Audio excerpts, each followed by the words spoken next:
여러분 안녕하세요. 보기만 해도 알 수 있는 완전 초보를 위한 포토샵, 포토샵을 쓰는 이유와 활용도, 기본 원리에 대해서 알아보고 포토샵의 작업 환경에 대해서 알아보도록 하겠습니다. 포토샵을 처음 시작하시려는 분들은 어디선가 한 번씩은 포토샵이라는 얘기를 많이 들어보셨을 텐데요. 이 포토샵이 실제 어디에 쓰이고 어떤 식으로 활용되는지를 여러분이 알고 배우셔야 확실한 목표가 생겨서 배우는 속도도 빠르고 이해가 쉽겠습니다. 그래서 저는 포토샵 수업을 하기 전에 반드시 이 포토샵이 어디에 활용되는지를 정확하게 말씀을 드리고 수업을 진행하는데요. 여러분들도 이게 어디에 쓰이는지를 알아야 왜 배워야 되는지 그런 이유가 생기겠죠. 자, 그래서 이 포토샵이 어디에 활용되는지를 잘 한번 들어보시고요. 본인도 어디에 활용할지를 한번 생각을 해보시면 더 좋겠죠. 자, 첫 번째로 이 포토샵이 쓰이는 곳은 뭔가 이미지에 대해서 변형을 할 때, 그럴 때 이용하게 됩니다. 자, 우선 삐뚤게 찍힌 사진을 바로잡는 경우에 많이 쓰이게 됩니다. 자, 지금도 보시면 분수 사진을 이렇게 찍었는데 분수가 옆으로 이렇게 기울었죠. 자, 이렇게 찍어 놓으면 굉장히 보기가 안 좋습니다. 자, 그래서 이런 경우 포토샵을 이용하면 아주 간단하게 이렇게 보정을 해줄 수가 있죠. 자, 그 다음은 두 번째로 자, 이렇게 또 사진을 찍었는데 자, 이 부분이 삐뚤어졌어요. 그죠? 아궁이 옆에 있는 이런 굴뚝인데 모양이 삐뚤어졌습니다. 이럴 때도 아주 간단하게 보정을 해줄 수가 있습니다. 자, 바로 일어서 있죠. 자, 이런 것들은 아주 쉽게 여러분이 할 수가 있어요. 포토샵을 아주 고차원적인 작업에만 쓰는 게 아니고요. 우리가 일상에서 여러분이 스마트폰으로 사진을 찍었을 때도 간단하게 이렇게 보정을 해줄 때도 많이 쓰이게 됩니다.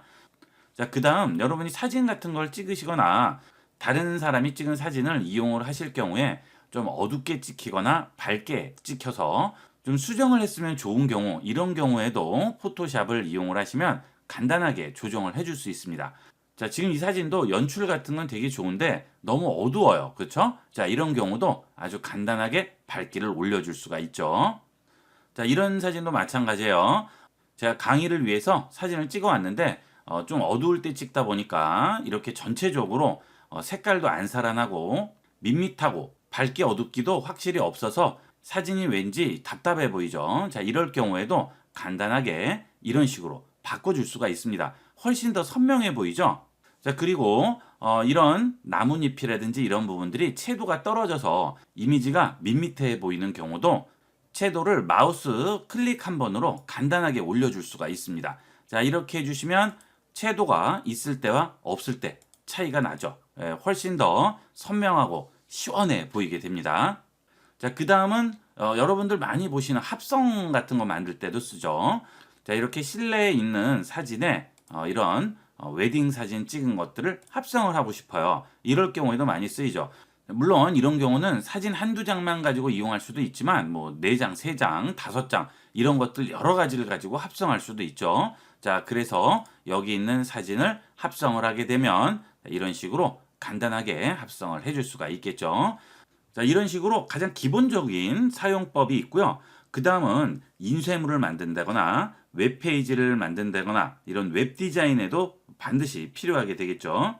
그리고 옷에 프린트되는 그림이라든지 건축에도 아주 필수적인 프로그램이 되겠습니다.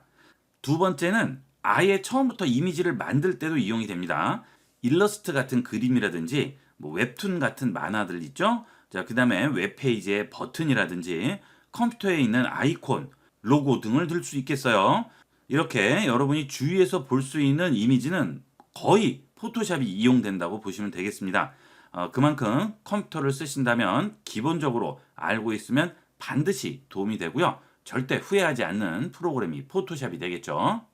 자, 그러면 작업 환경을 먼저 보도록 하겠습니다. 자, 처음 포토샵을 실행하게 되면 자, 이런 화면이 나오게 되는데요. 모든 작업은 이제 여기에서 이루어지게 됩니다.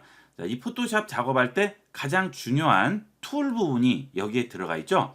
좀 전과 같이 뭐 컬러를 바꾼다든지 밝기를 올려준다든지 또는 합성을 한다든지 할 때 쓰이는 선택 툴, 이동 툴 이런 도구들이 전부 여기에 들어가 있습니다. 자, 이 도구들도 자주 쓰이는 도구가 있고요. 작업에 따라서는 전혀 쓰이지 않는 도구도 있습니다. 그래서 여러분은 필요한 도구만 잘 배워두시면 얼마든지 활용을 할 수가 있어요.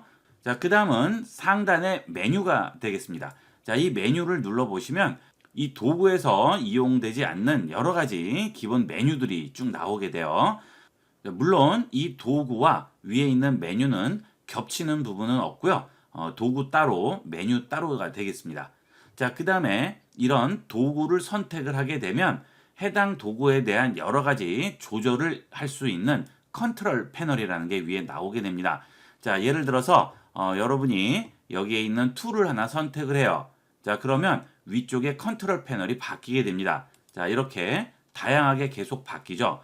좀 더 자세하게 세부적으로 조절을 해서 이 툴들을 좀 더 효과적으로 이용하기 위한 여러 가지 컨트롤하는 메뉴들이 이 컨트롤 패널에 나오게 되겠어요.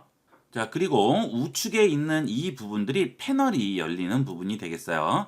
자, 여기 윈도우에 보시면 다양한 윈도우 창들이 나와요. 이런 것들을 패널이라고 하는데 이런 것들을 이용을 하게 되면 이 패널에 있는 여러 가지 다양한 도구들을 이용을 할 수가 있어요. 물론 이 툴을 선택을 했을 때 위쪽에 있는 컨트롤 패널에서도 그 내용이 있지만 여기보다 좀 더 자세한 내용은 여기 있는 패널에 나오게 됩니다. 그래서 이 패널까지 필요 없는 경우에는 여기 있는 컨트롤 패널에 있는 것만 이용을 하시고요. 좀 더 자세히 조정하고 여러 가지 디테일한 조정이 필요하다 할 때는 이쪽에 있는 패널을 이용을 하게 되는 거죠. 자, 그 다음은 여러분이 하는 모든 작업이 이루어지는 공간이 바로 여기가 되겠어요. 지금 보시면 이렇게 하나가 열려 있는데 이걸 탭이라고 부릅니다. 자, 포토샵을 실행하면 여러 개의 파일들을 열어볼 수가 있는데요. 그 파일들이 각각 이렇게 탭으로 보여지게 됩니다. 자, 그래서 한 번에 하나의 작업만 할 수 있는 게 아니고요. 이렇게 여러 가지 파일들을 열어놓고 동시에 작업을 할 수가 있겠죠. 이런 것도 굉장히 편리하게 되겠습니다. 그 대신 이렇게 여러 가지 파일들을 열어놓고 이용을 하실 때는 여러분 컴퓨터에 메모리 용량이 좀 많아야 돼요. 자, 보통 우리 램이라고 하죠. 그 램 용량이 많을수록 작업이 좀 더 원활하게 되고요. 속도도 빠르게 됩니다. 자, 그리고 포토샵은 그래픽 카드도 중요하지만 일단 CPU 속도가 굉장히 중요해요. 그래서 여러분이 앞으로 여러 가지 포토샵으로 작업을 많이 하시고 많이 활용을 하시겠다 하시면 되도록이면 CPU를 좀 최신, 좀 빠른 이런 CPU를 이용을 하시면 좀 더 쾌적하게 쓸 수가 있겠죠. 자, 그러면 메모리는 어느 정도 쓰면 됩니까? 하고 물어보시는 분이 많은데 이 메모리는 많을수록 좋아요. 하지만 최소한 8기가는 돼야 됩니다. 4기가 정도 되는 메모리는 속도가 좀 떨어져요. 그래서 아주 작은 사이즈 작업하는 건 모르겠는데 요즘같이 사진이 크게 찍히는 스마트폰으로 찍었을 때 그런 사진들을 이용을 하게 될 경우에는 속도가 좀 떨어질 수가 있죠. 그래서 메모리 용량은 최소 8기가 정도는 이용을 하셔야 되고 여유가 좀 되시면 16기가가 가장 적당하고요. 그 이상은 뭐 많을수록 좋겠죠.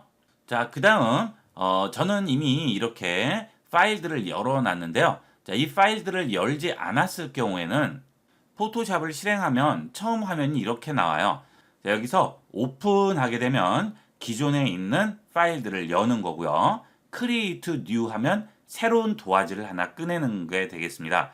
그래서 여러분이 기존에 찍은 사진들이 컴퓨터에 있다. 그때 그걸 뭔가 작업을 하고 수정을 하겠다 할 때는 여기 있는 오픈을 이용을 해서 열어주시면 되고요.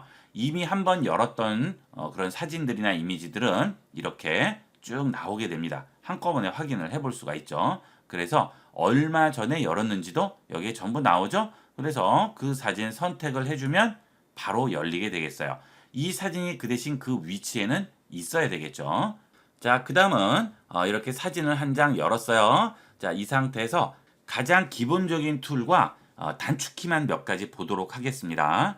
자, 사진을 뭔가 작업을 하거나 할 때 사이즈가 너무 작아요. 그래서 좀 키워서 자세히 보고 해야 돼요. 이럴 때는 확대를 할 필요가 있죠. 자, 돋보기를 가지고 좀 확대해서 자세히 칠을 한다거나 조정을 해야 돼요. 이럴 때는 이 툴 팔레트에서 돋보기 줌 툴이 되겠습니다. 자, 이 줌 툴을 눌러주시면 자, 이렇게 선택이 되죠. 이 상태에서 마우스를 그림 위에 얹으면 돋보기 표시 위에 플러스라고 나오게 되겠죠. 자, 이때 클릭하면 확대, 클릭하면 확대, 클릭하면 확대. 그렇죠? 그 다음 얼만큼 확대를 했는지 위에 있는 탭에 이렇게 표시가 되게 됩니다. 지금 50%죠? 한 번 더 확대, 66.7%. 자, 이렇게 보이게 되죠?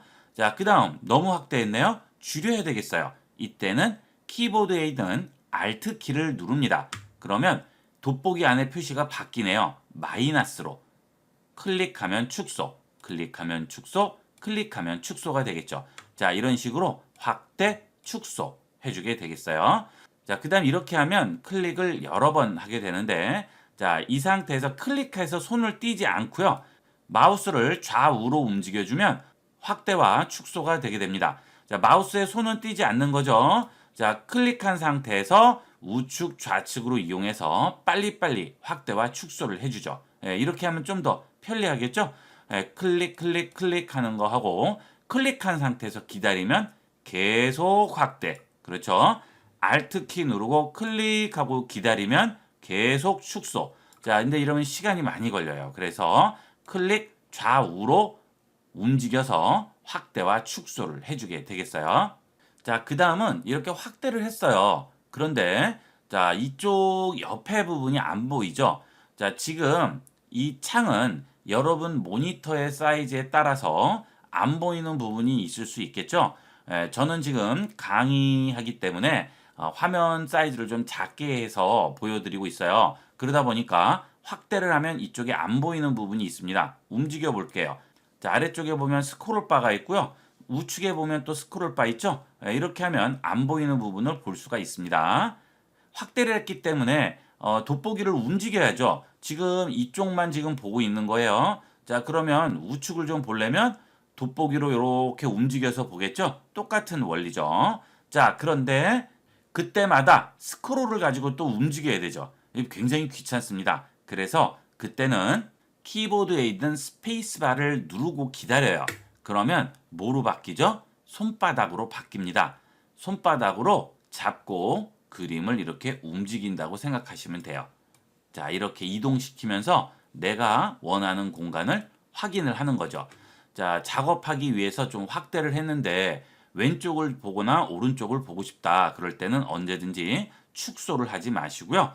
스페이스바 눌러서 이동을 해주시면 되겠습니다. 자, 그래서 그 부분에서 또 작업을 해주게 되겠죠. 자, 그 다음 다시 이 화면 안에 다 채워서 보고 싶어요.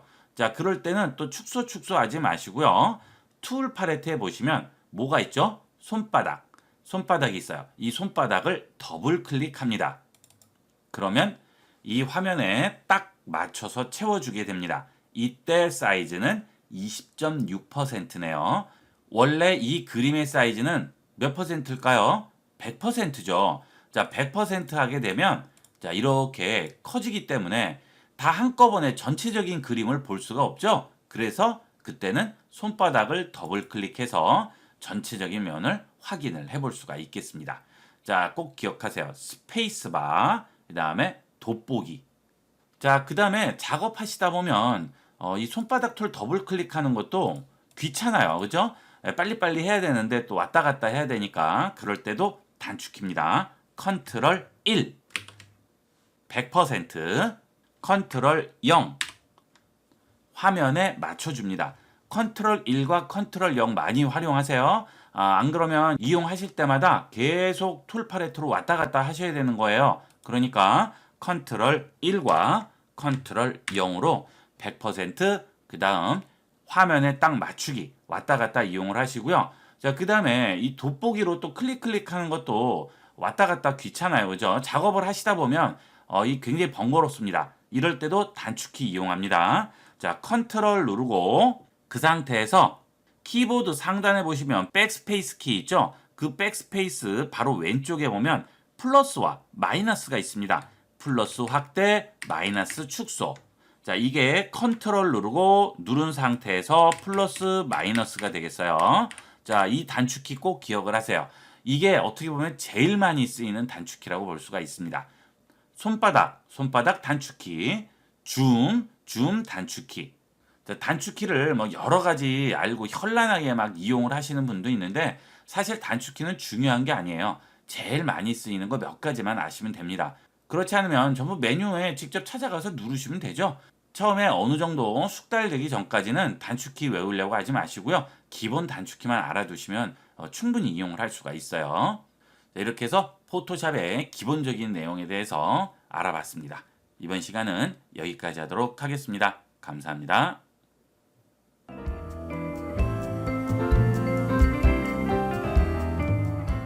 보기만 해도 알 수 있는 완전 초보를 위한 포토샵. 포토샵에서 제일 중요하고 또 제일 많이 쓰이는 선택과 이동에 대해서 알아보도록 하겠습니다. 우선 파일을 하나 열어보도록 할게요. 자, 오픈하고요. 자, 바탕화면에서 체리 모양 있는 파일을 하나 열어보도록 하겠습니다. 열기 합니다. 자, 손바닥 더블 클릭하시거나 아니면 컨트롤 0 눌러서 화면에 도화지를 딱 맞춰주죠. 자, 이제 선택과 이동 개념에 대해서 알아볼 텐데요. 이 포토샵은 밝기를 조절한다든지 또는 합성을 한다든지 어떤 작업을 하든지 간에 일단 선택이 되어 있어야만 합니다. 그래서 이 선택 개념이 제일 중요해요. 어떻게 선택하느냐에 따라서 결과물의 질을 결정하게 되죠. 자, 그래서 선택 툴부터 알아볼 텐데요. 자, 여기 좌측에 있는 툴 팔레트에서 여기 있는 사각형, 원, 그 다음 여기 있는 라쏘, 폴리곤 라쏘, 마그네틱 라쏘, 이게 전부 선택 툴이 되겠습니다. 그 다음 그 옆에 있는 오브젝트 셀렉션, 퀵 셀렉션, 매직 밴드 툴, 이것도 전부 선택이에요. 자, 그만큼 선택이 중요하기 때문에 이런 툴들이 많은 거죠. 자, 우선 여기 있는 사각형과 원형 선택 툴부터 보도록 하겠습니다. 자, 사각형 모양을 선택하기 위해서 이렇게 사각형 모양으로 된 예제를 열어봤습니다. 자, 여기 있는 이 사진 부분을 들고 이쪽에다가 옮기려고 합니다. 우리는 이 사진을 여기다 가져올 것이다 라고 알고 있지만 포토샵은 그 내용을 알 수 있습니까? 모르죠. 우리 머릿속에 들어있는 생각을 포토샵이 알 수가 없어요. 그래서 나는 앞으로 어느 부분을 어떻게 작업하려고 한다라고 포토샵에 얘기를 해줘야 됩니다. 그게 바로 선택이 되겠어요. 자, 이 선택 툴로 클릭, 드래그해서 이 사진을 선택을 해줘요. 자, 이렇게 선택을 하면 점선 모양이 이렇게 움직이죠. 자, 이제 나는 이 구역을 옮기거나 색을 바꾸거나 밝기를 올리거나 이런 여러 가지 작업들을 할 것이다 라고 포토샵에게 얘기를 해준 겁니다. 그러면 포토샵은 기다리고 있는 거죠. 아, 앞으로 여기에다 뭘 할 거구나 하고 기다리고 있습니다. 자, 그러면 이제 이 부분을 여기에 옮기려고 해요. 자, 그땐 여기 선택 툴 좌측에 보시면 십자 화살표가 보이죠. 자, 이게 이동 툴이 되겠습니다. 자, 이 이동 툴을 클릭하시고요. 자, 그 다음 마우스를 이 점선으로 된 선택 구역 안쪽으로 집어넣습니다. 그러면 자, 마우스 옆에 모양이 바뀌어요. 그렇죠? 십자 표시가 있던 게 가위 표시로 바뀌게 되겠죠. 자른다는 뜻이죠. 자, 이 상태에서 클릭하고 손을 떼지 않고 드래그를 합니다. 자, 그 다음 내가 원하는 곳에 가져다 놓는 거죠. 자, 그러면 이제 이 부분은 떨어진 거죠. 이렇게 해서 내가 선택한 구역을 다른 곳으로 옮길 수가 있어요. 자, 그 다음 금방 한 명령 취소, 에디트의 언두죠. 언두. 자, 언두 단축키 씁니다. 컨트롤 G 해주시면 원래대로 돌아가게 되겠죠. 자, 이렇게 해서 우리가 선택을 하고 이동을 할 수가 있습니다. 이게 가장 기본적인 방법이 되겠고요. 자, 이제 이 선택한 구역이 필요 없어요. 또 다른 곳에 선택하려고 합니다. 자, 그때는 이 선택한 걸 해제해 줘야죠. 컨트롤 D 합니다.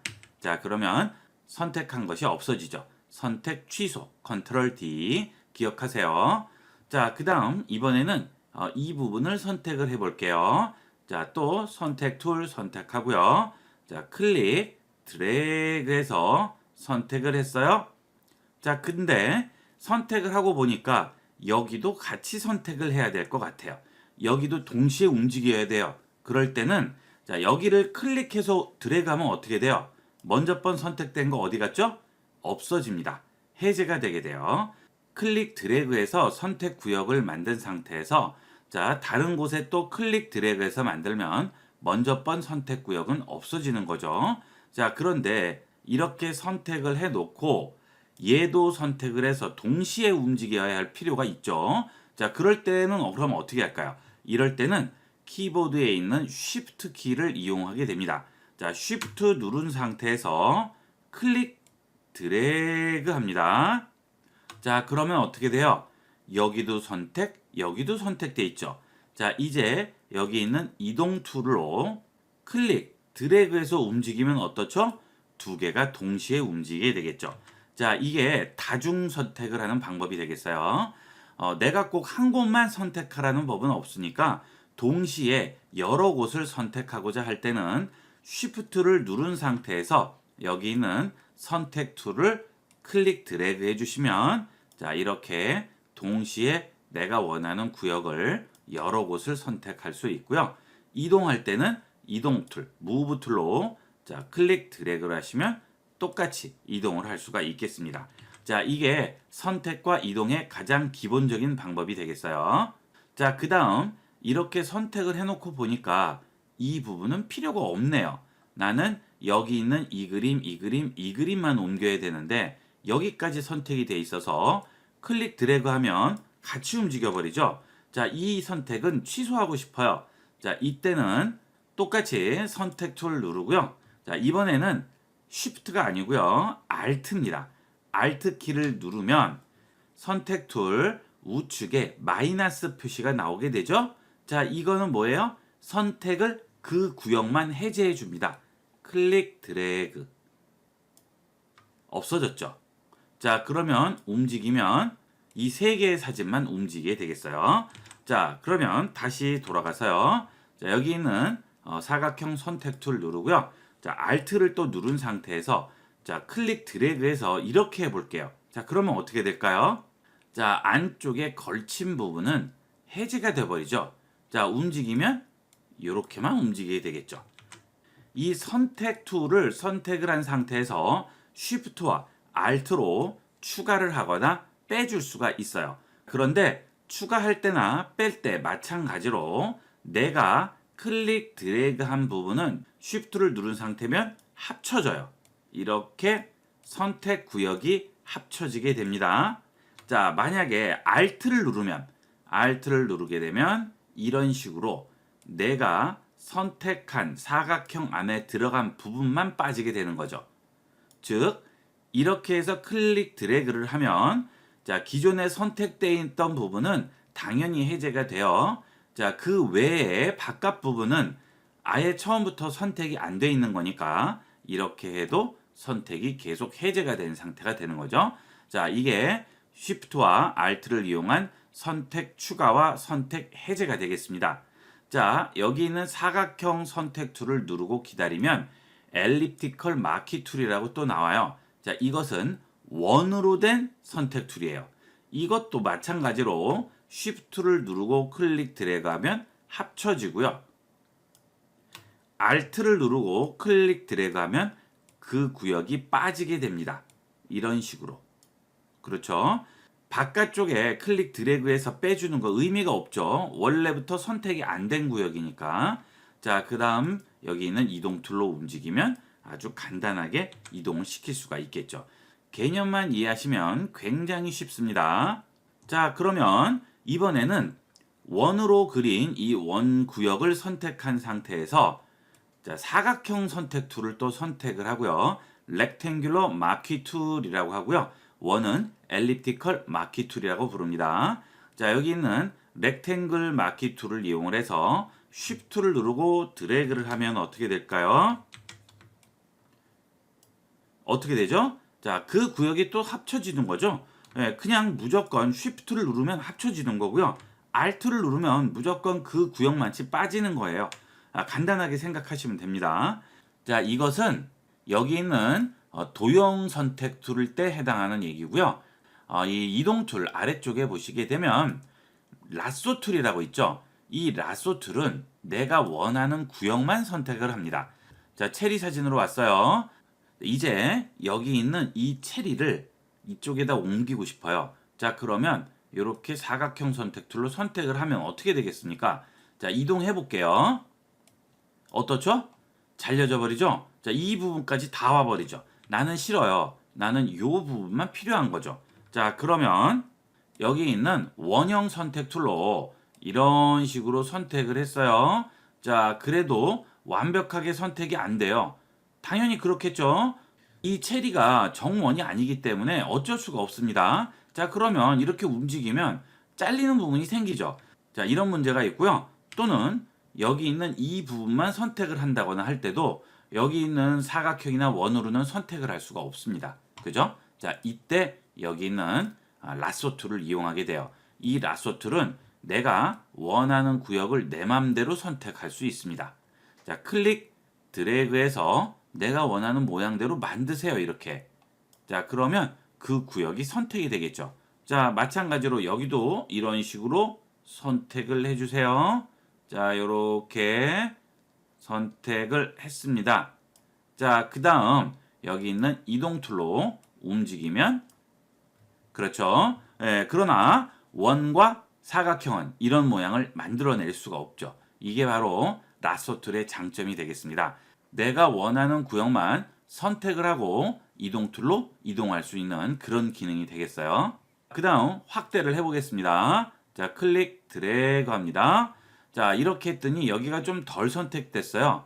딴 데 또 옮기려고 하는데, 자, 그럴 때는 라쏘 툴 이용을 해서 아까 배운 Shift와 Alt 그대로 이용하면 됩니다. 자, Shift 키 누르고요. 이런 식으로 선택을 하세요. 합쳐졌죠? 여기도 마찬가지로 선택을 합니다. 그랬더니 여기는 필요 없는 부분까지 선택됐네요. 어떻게 해요? Alt 키 누르고 빼주는 거죠. 여기도 Alt 키를 누르고 그대로 빼줍니다. 이쪽도 마찬가지죠. 자, 그러면 좀 더 정교하게 선택을 할 수 있고 내가 원하는 부분만 복사해서 다른 곳에 합성을 할 수가 있겠죠. 자, 여러분들 벌써 합성의 개념 익히신 거예요. 자, 이게 바로 합성입니다. 별거 없어요. 자, 이렇게 해서 이렇게 그렇죠? 자, 이런 식으로 전부 선택을 해주시면 그 다음 이동 툴로 그대로 움직이시면 되는 거예요. 이렇게. 그렇죠? 자, 그런데 나는 옆에 또 하나를 만들고 싶은 거예요. 그럴 때는 어떻게 할까요? 아까 우리 선택할 때 Alt 키는 무슨 역할이었어요? 빼주는 거였죠. 자, 하나의 단축키가 여러 가지 의미를 갖습니다. Alt 키는 복사의 의미도 가져요. 즉, 이동 툴을 선택을 한 상태에서는 Alt를 누르면 마우스에 두 개의 화살표가 나오게 됩니다. 클릭 드래그를 하면 복사가 돼요. 자, 그 대신 선택 툴을 선택을 했을 때는 Alt를 누르면 빼주죠. 선택한 부분만 빼주고 이런 식으로 이동하면 그 부분만 제외되겠죠. 차이점 아시겠죠? Alt를 눌렀을 때 이동 툴이냐 선택 툴이냐에 따라서 기능 자체가 달라지게 됩니다. 자, 그래서 여기 있는 체리를 그대로 선택을 하시는 거예요. 자, 원 선택 툴로 체리 겉모습을 Shift를 눌러서 드래그해서 일단 어느 정도 모양을 잡아주고요. 됐죠? 자, 그 다음 이쪽도 하나 잡아줄까요? Shift를 계속 누르고 있어야죠. 자, 이렇게 잡았어요. 그죠? 자, 그 다음 또 이런 식으로 또 잡아줍니다. 됐죠? 자, 그리고 나머지는 여기 있는 라쏘 툴로 해결을 할게요. 자, 여기 라쏘 툴을 이용을 해서 자, Alt 키 누른 상태에서 이렇게 이런 식으로 둘러싸서 그 구역 자체를 빼버리는 거죠. 자, 지금 제가 뭐로 움직였죠? 스페이스 키 기억하세요? 자, 이렇게 빼주죠. 자, 그 다음 여기에 또 Shift를 누르고요. 이런 식으로 선택을 해서 합쳐줍니다. 그러면 이 구역이 합쳐지죠. 또 Alt 키로 이 부분은 빼주세요. 자, 시간상 적당히 해볼게요. 자, 이렇게 해서 뺐죠. 자, 그 다음에 이 부분도 Shift를 누르고 자, 이렇게 합쳐줬습니다. 자, 여기도 Shift 누르고요. 이렇게 해서 합쳐줬어요. 자, 이렇게 해서 합칠 때는 무조건 Shift, 뺄 때는 Alt 그것만 기억을 해주시면 되겠어요. 자, 됐네요. 자, 그 다음 손바닥 더블 클릭이죠. 또는 단축키 뭐였죠? 컨트롤 0. 자, 이 상태에서 이동 툴로 움직입니다. 자, 지금 여러분 보시면 아시겠지만 지금 벌써 계속 몇 번을 왔다 갔다 하죠. 자, 이 이동 툴 단축키도 외우세요. 이거는 정말 많이 쓰이는 단축키예요. 자, 이것은 V가 되겠습니다. V. 키보드에서 V 누르면 바로 바뀌죠. 자, V 꼭 기억하세요. 자, Alt 누르고 클릭, 드래그를 해서 옮겼어요. 컨트롤 뭐였죠? D. 자, 그럼 어때요? 그대로 복사를 시킬 수가 있죠? 예, 이런 식으로 해서 원하는 물체를 이동하고 선택을 할 수가 있습니다. 자, 이렇게 해서 이번 시간은 선택의 가장 기본적인 개념을 알아봤고요. 원형 사각형 선택 툴과 라쏘 툴에 대해서도 알아봤습니다. 이번 시간은 여기까지 하도록 하겠습니다. 감사합니다. 보기만 해도 알 수 있는 완전 초보를 위한 포토샵. 포토샵의 가장 핵심 기능이고 필수 요소 중 하나인 레이어에 대해서 알아보도록 하겠습니다. 우선 레이어를 쓰는 이유부터 알아보도록 하겠습니다. 예를 들어서 여기에 오렌지가 하나 있어요. 이 오렌지를 이 위에다가 복사를 해서 똑같은 걸 하나 더 놓고 싶은 거죠. 자, 그러면 자, 원형 선택 툴로 이렇게 선택을 적당히 했습니다. 자, 그런데 우측에 보면 여기에 나가 있는 부분이 있죠. 예, 그래서 약간 조절을 해서요. 어느 정도 잡아놓고 자, 그 다음 이 선택 툴을 선택 구역 안으로 집어넣게 되면 선택 툴을 이동을 시킬 수가 있습니다. 자, 이거는 이동 툴이랑은 또 다르죠. 이동 툴은 여기 있는 그림 자체를 움직이는 거고요. 선택 툴을 선택 구역 안으로 가져가게 되면 이 선택 구역 자체를 움직일 수가 있죠. 자, 이렇게 해서 적당히 선택을 했습니다. 이 선택을 좀 더 자세하게 하는 방법은 또 나중에 다시 한번 볼 텐데요. 자, 일단 이번 시간은 레이어에 대해서 알아보는 거기 때문에 이건 그냥 넘어가도록 할게요. 자, 이렇게 해서 여기 있는 이동 툴로 이거를 그냥 움직이게 되면 어떤 문제가 생기죠? 여기가 뚫려버리죠. 이거는 무슨 색이에요? 바닥에 있는 배경색이 되겠습니다. 도화지 색이 되는 거예요. 자, 그러면 이 바닥에 있는 도화지 색을 바꾸기 위해서 여기 있는 컬러 중에 백그라운드 컬러를 바꿔주도록 하겠습니다. 자, 이 위쪽에 있는 건 포그라운드 컬러고요. 아래쪽에 있는 건 백그라운드 컬러가 되겠어요. 이 백그라운드 컬러는 도화지 색이 되겠어요. 여러분들이 도화지에 물감으로 그림을 그립니다. 자, 그러면 우리는 실제 그리는 거기 때문에 물감만 떼어낼 수가 없죠. 하지만 포토샵은 물감만 따로 떼어낼 수가 있어요. 그래서 자, 도화지 색을 한번 바꿔볼게요. 더블 클릭하시게 되면 컬러 피커라는 게 뜹니다. 이 컬러 피커에서 컬러의 종류, 그 다음에 그 컬러의 밝고 어둡고 채도가 떨어지고 이런 식으로 전부 바꿔줄 수가 있죠. 자, 색을 하나 지정을 하고요. 자, 그 다음에 여기 있는 이동 툴을 이용을 해서 이 선택한 구역을 떼어 볼게요. 그럼 어떻죠? 바뀌죠. 네, 이게 지금 도화진 거죠. 지금 이것은 위에 물감으로 칠해진 부분이라고 생각하시면 되겠습니다. 자, 그런데 나는 여기에 똑같은 오렌지를 하나 더 놓고 싶어요. 자, 이럴 때는 Alt키, 키보드에 있는 Alt키를 누른 상태에서 마우스가 두 개로 바뀌죠. 자, 이 상태에서 들고 위쪽으로 가져가면 똑같은 게 하나 더 생겨요. 자, 이런 식으로 움직일 수가 있어요. 자, 문제는 지금 이렇게 선택이 돼 있는 상태에서는 얼마든지 움직일 수가 있죠. 자, 마음에 안 들어요. 위치가 조금 더 여기다 놓고 싶어요. 자, 그러면 내가 원하는 대로 계속 들고 움직이면 돼요. 그렇죠? 자, 그런데 여기서 이 선택을 해제합니다. 자, 여기 있는 선택 툴로 바닥에 아무데나 클릭을 하면 선택이 해제되죠? 또는 선택 해제 단축키 컨트롤 D 하시게 되면 선택이 해제가 되게 돼요. 자, 그러면 이제 이걸 움직일 수 있을까요? 안 됩니다. 움직일 수 없어요. 여기 있는 오렌지를 복사를 해서 여기에 가져왔을 때는 여기 칠해진 컬러들을 그대로 들고 여기에 가지고 온 거예요. 자, 이 상태는 지금 아직 내가 결정을 하지 않은 거죠. 그래서 지금 들고 있는 상태인 거예요. 계속. 선택이 돼 있죠. 자, 이렇게 계속 들고 있는 상태이기 때문에 움직여도 계속 바닥이 보여요. 하지만 여기서 컨트롤 D를 눌러서 선택을 해제하는 순간 이 오렌지는 바닥에 붙어버리게 되는 거죠. 자, 이렇게 되면 어떻게 되느냐? 물감이 합쳐져 버린 거예요. 자, 이 상태에서는 여기를 제가 아무리 선택을 해서 움직인다고 하더라도 바닥이 보이게 되겠죠. 자, 왜냐하면 원래 있던 이 물감에 지금 새로 복사해서 얹은 물감이 그대로 그냥 붙어버린 거예요. 그러다 보니까 이 오렌지 부분을 떼어내게 되면 바닥에 있는 도화지가 보이게 되는 거죠. 자, 이렇게 했을 때 단점은 뭡니까? 나중에 이 오렌지를 옮기고자 한다면 이렇게 돼 버린다는 얘기죠. 원래 있던 이 바닥 나무판은 그대로 있고 나는 오렌지만 움직여서 여기에 놓고 싶은데 그게 되지가 않아요. 자, 그러면 선택을 해제 안 하면 되지 않느냐. 자, 이렇게 해서 선택을 해지를 안 했어요. 계속. 자, 그러다가 이걸 닫으면 어떻게 될까요? 그러면 선택이 해지가 돼요.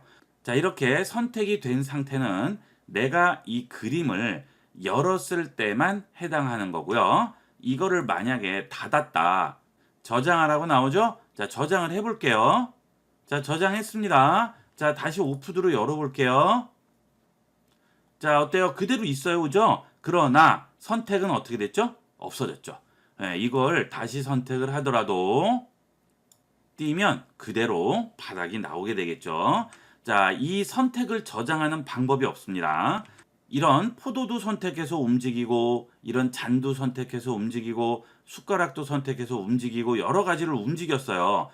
그런데 나중에 위치를 바꾸고자 한다면 다 선택이 돼 있어야 되는데 그건 안 되겠죠. 자, 이래서 레이어를 이용하는 겁니다.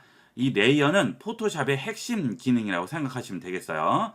자, 좀 전에 그림 다시 원상복귀를 시켰어요. 자, 이제 레이어를 이용해서 이 오렌지를 옮기면 어떻게 되는지 보도록 하겠습니다. 자, 일단 레이어를 열기 위해서 윈도우에서 레이어 열어줍니다. 자, 레이어 열었어요. 이렇게 레이어를 여시게 되면 백그라운드라고 나오게 됩니다. 이 백그라운드라는 것은 이 그림하고 바닥에 있는 도화지가 이제 붙어 있는 상태가 되겠습니다. 책상 위에 이 그림이 얹혀 있는 상태인 거죠. 자, 이 상태에서 여기 있는 오렌지를 선택을 일단 할게요. 자, 선택을 했어요. 아까는 이것을 그대로 Alt키를 눌러서 복사를 해서 움직였어요. 그죠? 자, 레이어에 변함 없죠? 지금은 들고 있는 상태인 거예요. 자, 그런데 여기 있는 이 오렌지를 복사를 합니다. 컨트롤 C 합니다. 자, 이 컨트롤 C는 에디트에 가면 카피가 있죠. 이렇게 해서 복사를 할 수가 있습니다. 자, 에디트에서 카피, 컨트롤 C. 자, 그 다음 이걸 다시 붙여요. 에디트에 가면 페이스트라고 있죠. 자, 이것은 붙이는 기능이 되겠어요. 자, 컨트롤 V. 자, 붙였어요. 아무 변화가 없어요, 그림엔. 하지만 레이어는 어떻게 되죠? 자, 여기에 뭐가 하나 더 생겼어요. 레이어 1이라고 해서. 그렇죠? 자, 이제 이동 툴을 이용을 해서 이 오렌지를 잡고 움직여 볼게요. 자, 어떻게 되죠? 움직여지죠? 자, 얘는 그대로 있고 선택도 돼 있지 않은 상태가 되겠죠? 자, 이 레이어는 이렇게 이해하시면 돼요. 자, 바닥에 책상이 하나 있어요. 이렇게 여러분이 작업하기 위해서 책상을 하나 가져왔습니다. 자, 그 다음 이 백그라운드 그림 있죠? 자, 이것은 이 책상 위에 지금 얹혀 있는 상태인 거예요. 자, 이렇게 얹혀 있어요. 자, 우리가 이 부분을 선택을 했어요. 그렇죠? 그래서 카피를 한 다음 페이스트로 붙였습니다. 자, 그렇게 되면 어떻게 되느냐? 이 그림을 컬러 복사기로 복사를 하는데 여기 있는 오렌지 부분만 복사를 한 거죠. 자, 그래서 위에다가 그 종이를 하나 얹어 놓은 거예요. 자, 그러면 어떻게 된 상태예요? 이 바닥에 있는 이 그림은 책상 위에 얹혀 있고요. 지금 이 오렌지는 이 그림 위에 다시 얹혀 있는 거죠. 자, 같이 위에 그려버리면 구분이 안 되니까 제가 이제 위에다 이렇게 띄워서 그려볼게요. 자, 오렌지를 하나 지금 얹어 놓은 거죠. 자, 그러면 얘는 이 위에 지금 떠 있는 상태인 거죠. 그렇죠? 여기 풀칠을 해서 이 그림에다 붙이기 전에는 그냥 이 종이가 이 위에 얹혀 있어요. 그죠? 그러면 우리가 이걸 옮기고자 한다면 어떻게 해요? 손으로 잡고 여기다가 다시 옮기면 될 거 아니에요. 자, 이해하시겠죠? 굉장히 간단한 개념이에요. 이 레이어란 개념은 전혀 어렵지 않습니다. 자, 이런 식으로 우리가 위에다가 이렇게 얹어 놓게 되면 자, 나중에라도 언제든지 얘를 움직일 수가 있다는 얘기죠. 선택해서 들고 움직인 거는 나중에 선택 해제가 되거나 이 그림을 닫았을 때 다시 열면 그게 그대로 보존이 되지 않지만 레이어는 그대로 보존이 되게 됩니다. 이 레이어가 생성이 되게 되면 더 이상 JPG 같은 걸로는 저장이 안 돼요. 포토샵 저장 방식인 PSD 방식으로 저장이 되게 됩니다. 자, 그러면 저장을 한번 해보도록 할까요? 자, 이렇게 레이어로 띄워놓은 상태죠. 파일 가서 세이브 들어갑니다. 자, 그리고 Save on your computer라고 나오죠. 자, 이렇게 해서 저장을 하게 되면 여기에 파일 형식이 JPG가 아니고요. PSD로 나오죠. 이것은 포토샵 고유의 저장 방식이 되겠어요. 이 포토샵 고유의 저장 방식으로 저장을 해줘야지만 여기 있는 레이어가 그대로 보존이 되겠습니다. 그래서 여러분들이 뭔가 이렇게 레이어로 띄워서 작업을 한다 할 때는 반드시 PSD로 저장을 해주셔야 되겠죠. 그러면 나중에 열었더라도 언제든지 또 마음이 바뀌면 움직일 수가 있는 거예요. 자, 그러면 여기 있는 접시도 이 옆에 또 하나를 만들고 싶어요. 마찬가지입니다. 이것도 자, 선택, 원형 선택 툴로 자, 이런 식으로 선택을 해줍니다. 자, 선택했어요. 자, 그 다음 여기는 이동 툴로 이제 움직일 건데요. 자, 이렇게 한번 해볼게요. 자, 그러면 선택할 수 없다고 나오고요. 비어있는 공간이라고 나옵니다. 자, 여기 분명히 있는데 왜 그럴까요? 자, 레이어를 봅니다. 이 레이어에 보시게 되면 자, 여기 있는 백그라운드는 그대로인데 위에 레이어 1이라는 데 보면 색깔이 반전돼 있죠. 지금 레이어 1이 선택된 거예요. 자, 컴퓨터는 바보입니다. 우리가 뭔가를 하고자 한다면 반드시 얘한테 그 전에 미리 얘기를 해줘야 돼요. 자, 이 선택도 마찬가지인 거죠. 지금 여기 있는 접시를 움직이기 위해서 이 접시를 움직일 것이다 라고 이 부분하고 얘기를 지금 선택해서 해준 거잖아요. 이걸 움직이려면 어디에 있는 레이어에 있는 이 접시를 움직일 것이다 라고 여기다 얘기를 해줘야 돼요. 그게 레이어에서 선택을 해줘야 되는 부분이 되겠죠. 자, 지금 여기는 이렇게 오렌지만 있어요. 여기는 어떤 공간이죠? 비어 있어요. 아무것도 없는 거죠. 하지만 이 공간은 밑에 있는 사이즈랑 똑같이 차지하기 때문에 이렇게 보이는 거예요. 그죠? 자, 여기 격자 무늬는 비었다는 뜻입니다. 아무것도 없는 빈 공간이에요. 자, 그러니까 이렇게 레이어 1을 선택을 하면 빈 공간이니까 이걸 자꾸 움직여도 아무것도 없다고 나오는 거예요. 자, 그러면 여기 있는 이 접시는 어디에 있어요? 백그라운드에 있죠. 자, 여기를 선택을 하시고 움직여 주셔야 이렇게 움직일 수가 있는 거죠. 꼭 기억하세요. 포토샵은 뭔가 작업을 하기 전에 반드시 얘기를 해줘야 된다는 거. 자, 그 다음 복사해 볼게요. 자, Alt키 누르고 움직이면 어떻게 돼요? 레이어 생성 안 되죠? 그대로 이 상태에서만 움직이는 거예요. 자, 그래서 아예 새로운 걸 하나 만들어야 됩니다. Ctrl C, Ctrl V 해주시게 되면 아예 위에 하나 붙죠. 항상 레이어는 이런 식으로 생성하게 돼요. 자, 그 다음 움직여줍니다. 그러면 자, 이렇게 또 하나를 만들어서 얹을 수가 있겠죠. 그러면 이제 오렌지를 이 위에다 얹겠어요. 그럼 어떻게 해요? 오렌지에 가서 오렌지 잡고 움직여 주겠죠. 자, 그 다음 접시를 움직이겠다. 접시 선택하고 접시 잡고 움직여 줍니다. 자, 모든 방식이 이 방식이에요. 여기서 좀 더 복잡해질 뿐이지 기본 사용 방식은 마찬가지가 되겠습니다. 자, 지금 우리가 쓰는 이런 그림 예제들은 전부 pixabay.com에서 다운을 받아서 이용하고 있습니다. 자, 여러분들이 연습을 하실 때 똑같은 그림으로 연습하시면 좀 더 쉽겠죠? 그래서 여러분이 사진을 다운 받으실 수 있도록 pixabay.com에서 이용을 하고 있어요. 여기는 전부 무료고요. 회원 가입이 없어도 다운을 받아서 이용할 수 있으니까 여기서 이용하도록 하세요. 지금 이 그림은 프루시라고 해서 과일로 검색을 하게 되면 이렇게 뜨게 됩니다. 한 세 번째 페이지에 들어오니까 있네요. 이거죠? 이렇게 눌러서 들어가신 다음 무료 다운로드라고 있죠? 무료 다운로드 누르시고요. 여기서 사이즈만 지정을 해주시면 돼요. 자, 제일 아래쪽에 있는 대형 사이즈는 회원 가입을 하셔야만 받을 수가 있는데 그거 아니고 그 밑에 사이즈들은 그냥 다운을 받으실 수 있고요. 회원 가입을 하시게 되면 다운받는 개수에 상관없이 전부 다운을 받으실 수 있어요. 그냥 하실 때는 2개, 3개 이상 받으면 중간에 확인하라고 또 나오고 하는데 그런 거 귀찮으시면 아예 회원 가입을 해서 이용하시면 좀 더 좋겠죠. 예, 이렇게 해서 다운로드 받으시면 되겠고요. 여기 보시면 상업적 용도 사용 가능이고 출처도 안 밝혀도 된다고 하죠. 이거는 전부 사용할 수가 있는 거고요. 자, 다운로드 받으시게 되면 자, 아래쪽에 파일 탐색기 열어주시게 되면 여기에 다운로드라고 있어요. 여기에 들어가 보시면 여기에 다운로드가 되어 있습니다. 이거 바탕화면에 복사해 놓고 그대로 오픈으로 열어주시면 되겠습니다. 이렇게 해서 활용해 보도록 하세요. 자, 이번 시간은 레이어의 가장 기본적인 개념에 대해서 알아봤습니다. 이번 시간은 여기까지 하도록 하겠습니다. 감사합니다.